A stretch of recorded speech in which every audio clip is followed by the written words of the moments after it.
I love my Spongebob.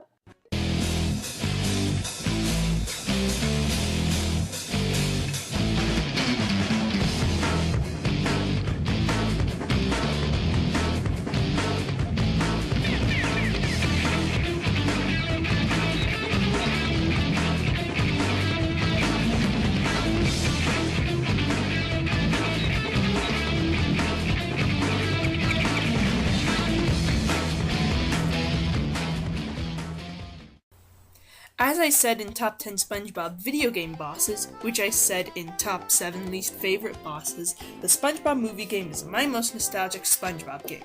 But how well does it actually hold up? Well, you're going to figure that out by watching this review. Also, one last thing, there will be spoilers on this list, so you better watch out. But you probably don't have to worry about spoilers if you've seen the movie. Review start! The story, like I said, is based from the movie. Plankton frames Mr. Krabs for stealing King Neptune's crown and he freezes Mr. Krabs. So now SpongeBob and Patrick must venture to Shell City, which is where Plankton sold the crown, to get it back. One of my favorite things about this game is how they reincorporated some parts from the movie into levels, like Goofy Goobers, the Trench, and the outskirts of Shell City.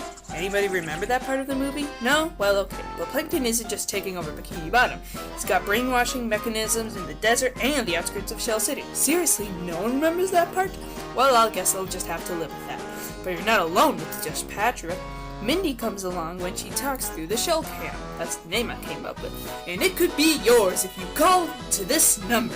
But seriously, Mindy gives you access into levels and new moves. In the end, the story is really good. It gives you memorable parts of the movie, the characters are all there, and the levels are all cool. I'll talk more about the levels when I get into the presentation, which I'll do right now.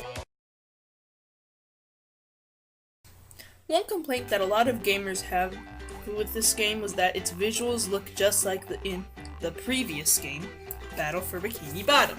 I know this was a very lazy move, but I like the visuals in both games. And is that a problem for me? Absolutely no. In fact, I like the visuals in this game more than in BFBB.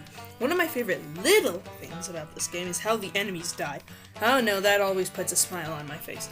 But what about the other side of the presentation, the music? The music is awesome. Not as awesome as BFBB's, but is still really great. Good examples of these music tracks are the desert theme, the slide theme, and the awesomely amazing final boss music that is awesome. To conclude, the presentation is super great, the music is great, and the visuals are great. Now how about the final part of the game, the gameplay? Like I said before, the developers took lots of stuff from BFBB and put it in this game, including the gameplay. But they added some new additions. The cartwheel is one example. This is actually my favorite movement in this game because you can destroy a bunch of enemies in your way. Boom, boom, bam, bam! And the SpongeBob movie game has something BFBB doesn't. Upgrades! That's right, you can upgrade your moves so they can be more powerful. But the gameplay isn't just walking around bashing stuff, smashing stuff, or Sonic Wave guitaring stuff. Don't ask, it's SpongeBob. There are some levels where you go down slides and drive the paddy wagon. The slide levels are my favorite because you're going so fast. Whoa, whoa, whoa! That happened. The paddy wagon levels are fun too. I like driving.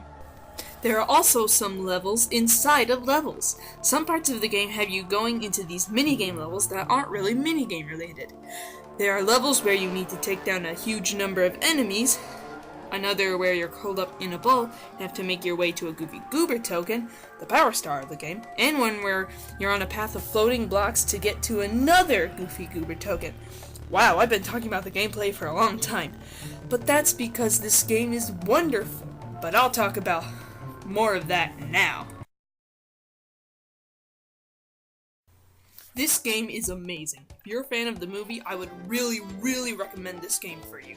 A 5 out of 5. I'm the Papa's Kid, and did you know they're making a sequel to the SpongeBob movie? Mind blown.